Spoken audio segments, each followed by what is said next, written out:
चला आज आपण आषाढ तळूया. आषाढामध्ये गोड पुऱ्या, तिखट, कापण्या हे सगळं पदार्थ आषाढामध्ये आवर्जून करत असतात. आज आपण एकदम पटकन होणारी साधी सोपी अशी रेसिपी आहे ही भोपळ घारग्यांची. तर इथे मी काय केलेलं आहे, भोपळा घेतलेला आहे, जो लाल भोपळा असतो, गोड खाता भोपळा. फक्त वरची साल जी असते ती काढून घ्यायची आहे. आता पुऱ्या आपल्याला किती करायच्या आहे त्यानुसार तुम्ही भोपळा आणि गूळ याचं प्रमाण घेऊ शकता.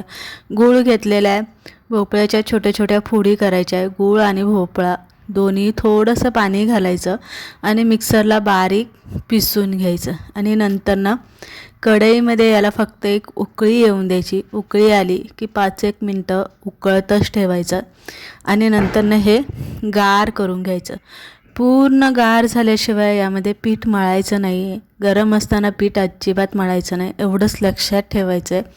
इथे भोपळा किसायचा नाही आहे, उकडून घ्यायचा नाही आहे, काहीही करायचं नाही आहे. एकदम सोपी पद्धत आहे, पटकन होणार आहे, मेहनतही कमी लागते आणि शिवाय पसारासुद्धा एकदम कमी निघतो.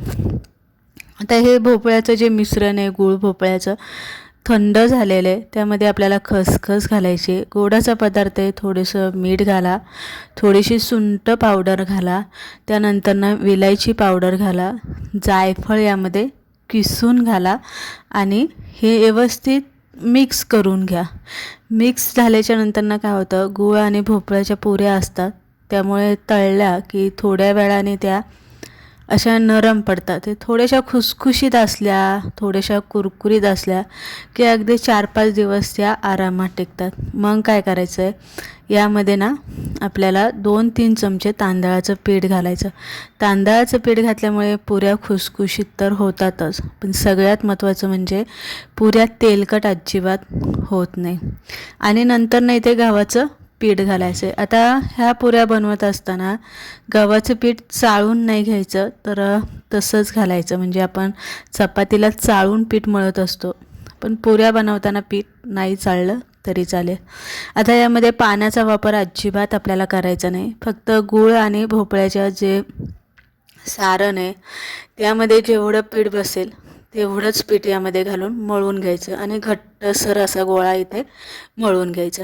मळून घेतला की थोडं 10-15 मिनटं झाकून ठेवा, किंवा नाही झाकून ठेवला तरी चालेल, लगेच करायला घेतल्या तरी चालेल. पण मी इथे थोडा वेळ असा झाकून ठेवला होता. झाकून घेतल्याच्या नंतरनं आपण नेहमीची चपाती लाटतो ना, तशीच चपाती तुम्हाला इथे लाटून घ्यायची, किंवा छोट्या छोट्या गोळ्या करून तुम्ही पुऱ्या लाटल्या तरी चालेल. तर इथे आपण चपाती, नेहमीची चपाती लाटतो तशीच चपाती मी इथे लाटून घेतलेली आहे. आणि सगळ्यात महत्त्वाचं म्हणजे नाही का, ही आपण चपाती लाटतो तशीच चपाती इथे लाटून घ्यायची. जाड ह्या पुऱ्या अजिबात करायच्या नाही आहे, नाहीतर खूप जाड झाल्या की मग खायला व्यवस्थित लागत नाही. थोड्याशा त्या अशा नेहमीची चपाती लाटतो तशाच पातळ इथे लाटून घ्यायची. वाटीने पुऱ्या कट करून घ्यायच्या आणि लगेच केल्या की लगेच तळायला घ्यायच्या. कारण गूळ घातल्यामुळे जर तुम्ही पुऱ्या अशा करून ठेवल्या तर हवेवरती लगेच ते अशा सुकल्या जातात, मग पुरी अशी वातड होते. त्यामुळे केली की लगेच करायला घ्यायचं.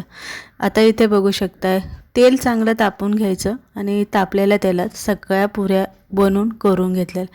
बघू शकता, टम झालेलं आहे, तेलकट झालेलं नाही, खुसखुशीत झालेलं आहे. प्रवासात जरी तुम्ही 4-5 दिवस घेऊन गेला तरी ह्या टिकतात आहे. एकदम सोपी आणि झटपट रेसिपी आहे. आवडली लाईक शेअर नक्की करा.